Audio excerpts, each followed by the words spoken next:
قصص القرآن میں، قرآن سٹوری میں ہم سیکھیں گے، اس کا ٹائٹل ہے ایک شیطانی عمل۔ شیطانی اعمال کے بارے میں ہمیں پتہ ہونا چاہیے تاکہ ہم ان سے بچ سکیں، ٹھیک ہے نا؟ تو بچوں، سلیمان علیہ السلام کے بعد کے زمانے کا ذکر ہے جب شیطان نے بنی اسرائیل کے دل میں ڈالا کہ سلیمان علیہ السلام جو اللہ تعالیٰ کے نبی بھی تھے، بادشاہ بھی تھے، اللہ سبحانہ تعالیٰ نے ان کو اتنی زبردست حکومت دی تھی کہ ان جیسی زبردست حکومت اور کسی کو ملی ہی نہیں۔ جنات بھی ان کے قابو میں تھے، بہت ساری چیزیں، جناب پرندوں کی بولیاں بھی ان کو آتی تھیں، اور جناب بہت گرینڈ قسم کی ان کی حکومت تھی، بہت زبردست بادشاہ تھے۔ اللہ تعالیٰ نے انہیں دولت، ثروت، علم، نبوت، حکمت، دانائی اور بہت ساری جانوروں اور پرندوں کی بولیاں، بڑا کچھ سکھا رکھا تھا۔ اللہ سبحانہ تعالیٰ کی ان کے اوپر بڑی نظر کرم تھی۔ تو جناب ان کی جو گرینڈ قسم کی حکومت تھی، اس کے بارے میں شیطان نے بنی اسرائیل کے دل میں یہ بات ڈالی کہ یہ سارا کچھ جادو کے زور پہ تھا۔ اب اس خیال نے ان کو بہت ہی اخلاقی پستی اور ذہنی پستی میں مبتلا کر دیا، اور قوم جو ہے وہ بجائے اس کے کہ محنت کرے، کوشش کرے، علم حاصل کرے، ایفرٹ کرے، انہوں نے وہ چھوڑ کے جادو میں اور جنتر منتر میں پناہ تلاش کرنی شروع کر دی، ایسی چیزیں سیکھنی شروع کر دی، ایسے کام کرنے شروع کر دیے، ایسی تدبیریں کرنی شروع کر دیں کہ بس انہیں کام کوئی نہ کرنا پڑے، کام ہو جائے پھوکے مار کے۔ تو جناب اس لیے ان کی بچوں اللہ کی کتاب میں کوئی دلچسپی باقی نہ رہی، بس ہمہ وقت وہ جادو سیکھنے پہ پورا اپنا ٹائم، اپنی انرجیز اس پہ لگانے لگے، اور جادوگروں کو وہ بہت متبرک سمجھنے لگے اور بڑا اچھا سمجھنے لگے، مقدس سمجھنے لگے، اور جادو کے عمل کو وہ نیکی سمجھنے لگے، اور جادو کو وہ اپنانے لگے اچھا کام سمجھ کے، نیکی سمجھ کے۔ تو اللہ سبحانہ و تعالیٰ نے ان کے اس اشتباہ کو دور کرنے کے لیے، اس غلطی کو دور کرنے کے لیے، ان سے ہٹانے کے لیے، اس کو رفع کرنے کے لیے شہر بابل کے اندر 2 فرشتے بھیجے جن کا نام تھا ہاروت اور ماروت۔ یہ فرشتے اس لیے بھیجے گئے تھے تاکہ لوگوں کو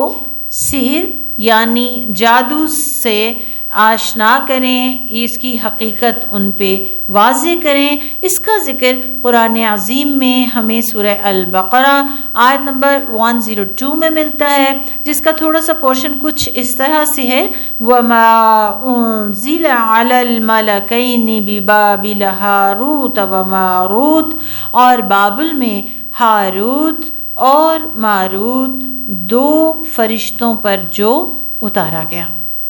اب بچوں، یہ فرشتے لوگوں کو ان کا من پسند جادو سکھاتے تھے، لیکن انہیں سکھانے سے پہلے وارن کرتے تھے،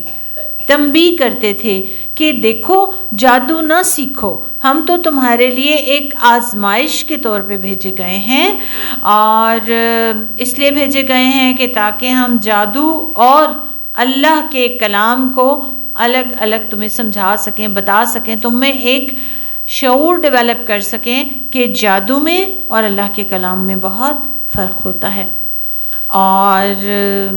بچوں، جب لوگ غلطیوں کا شکار ہو جاتے ہیں، شیطان کے آلہ کار بن جاتے ہیں، تو پھر وہ کسی کی بات، اچھی بات مانتے بھی نہیں ہیں۔ لہٰذا انہوں نے بات مان کے نہ دی، وہ پھر بھی جادو سیکھتے رہے، اور جادو میں بھی وہ پتہ ہے کون سا جادو سیکھتے تھے؟ وہ جادو جس سے کہ شوہر اور بیوی میں جدائی ڈالی جا سکے، اور بچوں جادو تو سارا ہی بہت برا ہے اور ایک شیطانی فعل اور ایک شیطانی عمل ہے، لیکن جادو کی بھی سب سے بدترین شکل یہ ہے کہ خاوند اور بیوی میں جدائی ڈال دی جائے، ان کا تعلق خراب کر دیا جائے، کیونکہ گھر جو ہے بچوں وہ ایک یونٹ ہے اور معاشرے کا بیسک یونٹ گھر ہوتا ہے، اور اگر گھر کے اندر آپس میں اختلاف ہو، مخالفت ہو، لڑائی جھگڑے ہوں تو گھر تو تباہ ہوتا ہی ہے، لیکن معاشرہ بھی پھر الٹیمیٹلی تباہ ہوتا ہے۔ اور بچوں یہ جو ابلیس ہے نا، یعنی شیطان جس کو ہم بولتے ہیں، اس کے تو بہت سارے لشکر بھی ہیں، اور مسلم شریف کی ایک حدیث میں ہمیں ذکر ملتا ہے کہ کس طرح سے ابلیس سمندر پہ اپنا تخت رکھ کے بیٹھا رہتا ہے اس پہ، ٹھیک ہے، اور اپنے چیلوں کو ملکوں میں، شہروں میں بھیجتا ہے فساد کرنے کے لیے اور لوگوں کو گمراہ کرنے کے لیے۔ اور جب وہ اپنی کارگزاری کر چکتے ہیں، اپنا کام کر چکتے ہیں، تو پھر وہ واپس آتے ہیں اکٹھے ہو کے، اور پھر آ کے ابلیس کو اپنی کارگزاری بتاتے ہیں کہ ہم نے یہ کیا، ہم نے یہ کارنامہ کیا، اور بتاتے ہیں ہم نے فلاں جگہ یہ غلط کام کیا، فلاں جگہ یہ غلط کام کروایا۔ تو بچوں وہ نا ان کی بات کو کوئی خاص اہمیت نہیں دیتا، وہ بتاتے ہیں ہم نے فلاں جگہ یہ فتنہ پیدا کیا، کوئی خاص امپورٹنس ہی نہیں دیتا، وہ کہتے ہیں ہم نے فلاں جگہ یہ شر پھیلایا، ابلیس کہتا ہے ٹھیک ہے ٹھیک ہے، اور پھر ایک اس کا چیلا آتا ہے نا، جب وہ آ کے اس کو بتاتا ہے کہ میں نے فلاں میاں بیوی میں جدائی ڈال دی، انہیں میں نے سیپریٹ کر دیا، میں نے لڑائی ڈال دی، تو ابلیس اتنا خوش ہوتا ہے کہ اس کو گلے لگاتا ہے، کہتا ہے شاباش، ویل ڈن ویل ڈن، اتنا گندا ہے ابلیس، اور کہتا ہے یہ تھا کرنے کا کام جو تم نے کیا ہے، یہ ہے اصل کام۔ لیکن بچوں یہ کس کا عمل ہے؟ شیطان کا، ابلیس کا۔ بچوں یاد رکھیں جادو کرنا کفر ہے، کیونکہ جادو کا مقصد کیا ہوتا ہے؟ لوگوں کو نقصان پہنچانا، لوگوں کو تکلیف دینا۔ اور اللہ سبحانہ و تعالی قرآن عظیم میں بتاتے ہیں کہ جادوگر ہمیشہ نامراد ہی رہتا ہے، اور قرآن عظیم میں جو الفاظ ہمیں ملتے ہیں وہ بڑے ہی پیارے ہیں، اور وہ ایسے ہیں وَلَا يُفْلِحُ السَّاحِرُ حَيْثُ أَتَى، اور جادوگر کبھی فلاح نہیں پا سکتا جدھر سے بھی آ جائے، چاہے وہ جادو چڑھانے آئے یا اتارنے آئے، وہ کبھی فلاح نہیں پا سکتا، اسے کبھی کامیابی نہیں ملتی۔ یہ سورہ طٰہٰ کی آیت 69 کا ایک حصہ ہے۔ تو جادو کو عربی میں کیا کہتے ہیں؟ سحر۔ کیا کہتے ہیں؟ سحر نہیں کہتے، کیا کہتے ہیں؟ سحر۔ اور سحر جو ہے اس میں الفاظ کا سہارا لیا جاتا ہے، اور کچھ الفاظ ہوتے ہیں ان کو بار بار پڑھا جاتا ہے، بار بار لکھا جاتا ہے، شیطان کی مدد لی جاتی ہے، اور یہ الفاظ کا امپیکٹ ہوتا ہے بچوں ہمارے اوپر، کیونکہ بچوں ہمارا جسم جو ہے نا وہ دو چیزوں سے مل کے بنا ہوا ہے، دو چیزوں کا مجموعہ ہے، ایک ہے جسم، باڈی جو ہمیں نظر آتی ہے، ٹھیک ہے، جو مادہ سے بنا ہے، مادی ہے، اس پہ مادی چیزوں کا اثر ہوتا ہے۔ مثلا اگر کوئی تھپڑ مارے تو آپ کا گال سرخ ہو جاتا ہے اور آپ کو درد ہوتا ہے نا۔ دوسرا حصہ جو ہمارے وجود کا ہے وہ ہے ہماری روح۔ ہماری روح جو ہے وہ مٹیریل سے نہیں بنی، وہ غیر مادی ہے، ٹھیک ہے، اور اس پر غیر مادی چیزیں ہی اثر کرتی ہیں، مینس کہ اس پہ مار کا اثر نہیں ہوتا۔ مثلا آپ سوچیں کہ کوئی آپ کو گالی دے، آپ کی روح کو تکلیف ہوتی ہے، یو فیل بیڈ، اور بعض اوقات وہ اثر آپ کے چہرے پہ آتا ہے، آپ کا چہرہ بلش ہو جاتا ہے، کو غصہ آنے لگتا ہے، تو وہ جو روح کے ایفیکٹ ہیں وہ آپ کے باڈی تک جو مٹیریل سے بنی ہے اس تک چلے جاتے ہیں۔ روح پہ بیسیکلی غیر مادی چیزیں اثر کرتی ہیں، اور لیکن بچوں ہم کب تک زندہ ہیں؟ جب تک یہ روح اور یہ جسم دونوں اکٹھے ہیں، ہماری روح ہمارے جسم کے ساتھ گوندھی ہوئی ہے، جو بھی اثر ہماری روح پہ آتا ہے وہ ہمارے جسم کو بھی متاثر کرتا ہے۔ جیسے اچھے الفاظ، اگر میں آپ کی تعریف کروں تو آپ کو خوشی ہوتی ہے اور آپ کا چہرہ فریش ہو جاتا ہے، آپ اسمائل کرتے ہیں، اور اسی طرح اگر بری بات کہی جائے تو پھر کیا ہے، وہ ہماری روح کو تکلیف دیتی ہے، ہم بیڈ فیل کرتے ہیں اور وہ چیز ہمارے چہرے سے نظر آتی ہے، ہم اداس ہو جاتے ہیں، ہم پریشان ہو جاتے ہیں، ایسے ہی ہے نا۔ تو جادو میں نے آپ کو بتایا بچوں کہ شیطان سے مدد لی جاتی ہے اور جنات سے مدد لی جاتی ہے، اور یاد رکھیں جن کو ہم جن کیوں کہتے ہیں پتہ؟ جن نظر ہی نہیں آتا اس لیے ہم اس کو جن کہتے ہیں، اور جادو میں کچھ کلمات کے ذریعے، کچھ الفاظ کے ذریعے سے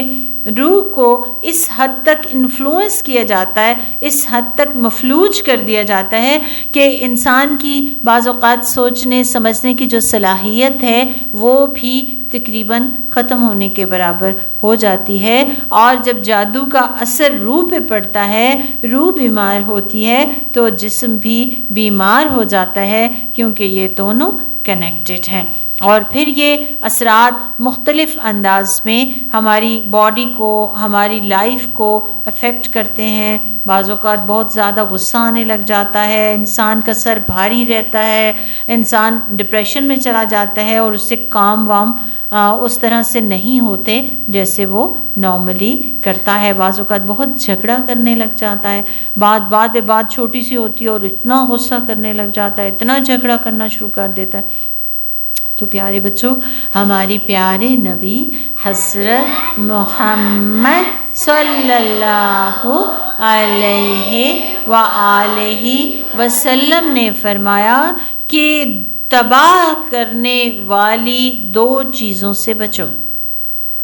جو بندے کو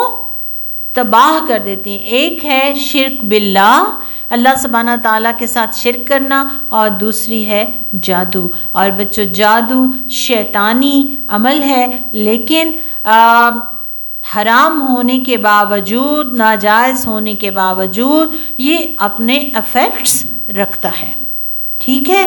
اور جادو کرنے والا دنیا اور آخرت میں خسارہ پاتا ہے، نقصان اٹھاتا ہے، اور ایکچولی بات یہ ہے کہ جادوگر پھر اللہ سبحانہ تعالیٰ پہ تو بھروسہ ہی نہیں کرتا، وہ تو دراصل جادو پہ بھروسہ کرتا ہے، اور ہم تو مسلمان ہیں، ہم کس پہ بھروسہ کرتے ہیں؟ اللہ سبحانہ تعالیٰ پہ۔ حسبی اللہ لا الہ الا ہو علیہ توکلت وہو رب العرش العظیم، ٹھیک ہے بچوں۔ تو آج کی جتنی بھی ہماری ٹاک ہے اس کا جو لب لباب ہے، سم اپ ہے، ایکسٹریکٹ ہے، خلاصہ ہے، وہ یہ ہے کہ جادو کرنا شیطانی فعل ہے، شیطانی عمل ہے۔ جادو کرنا یا کرانا دونوں حرام کام ہیں، لہٰذا ہمیں اس سے بچنا ہے۔ اور ایون صحابہ کرام کہتے ہیں کہ ہر وہ عمل جس میں گرہیں ڈالی جائیں اور گرہوں پہ پھونکے ماری جائیں یہ جادو شمار ہوتا ہے۔ ایسے کسی بھی عمل سے ہمیں بچنا چاہیے، کیونکہ یہ کس کا فعل ہے؟ شیطان کا۔ اور شیطان ہمارا کون ہے؟ سب سے بڑا دشمن۔ تو ہم نے اس کی باتوں میں نہیں آنا، اور اس کا تو اتنا